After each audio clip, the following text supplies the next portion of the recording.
История оживает. Женщины, заняты своими хлопотами, валяют шерсть под непринужденный разговор. Мужчины тем временем заняты работой потяжелее. Чинят тележку, а после загружают в нее камни. И вдруг разносится звонкая песня, после чего все в радости бросают дела и подбегают подпевать. А дальше актеру покажут то самое историческое событие, которое произошло в марте 1770 года. Соглашение о единении Ингушетии с Россией. Пусть крепнет, как сталь булатная, дух, сила. На одной площадке встретились все театральные и хореографические коллективы. Они работают над одним большим тематическим прологом, который откроет грандиозный концерт. Специально для этого события написана и музыка. Удивительно теплые и близкие сердцу мотивы. Оригинальная фонограмма, написанная министром культуры Ингушетии Тамерланом Дзейтовым, специально к предстоящему концерту, сразу погружает в прошлое. Помимо прочего, готовятся и декорации. Вот только малая часть из них зрители окунут в историю и быт ингушей.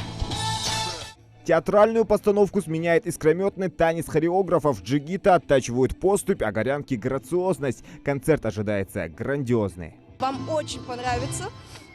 Будьте уверены. Много сюрпризов, да? Очень много. Очень. Между тем режиссеры нервничают и стараются, чтобы все прошло идеально и филигранно. В составленный сценарий часто вносятся коррективы, исправления и дополнения. Петиции, которые мы проводим несколько дней, уже показывают, где какие-то места нужно доработать и что нам нужно делать.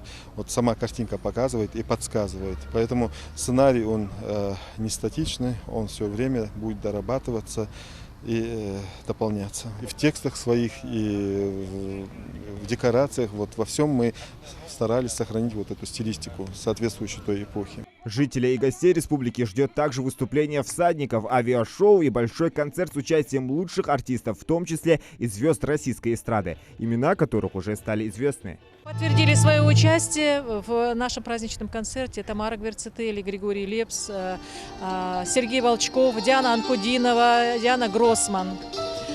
По Северокавказскому региону это Мурат Байкаев, Чеченская республика, Пятимат Кагирова, Республика Дагестан.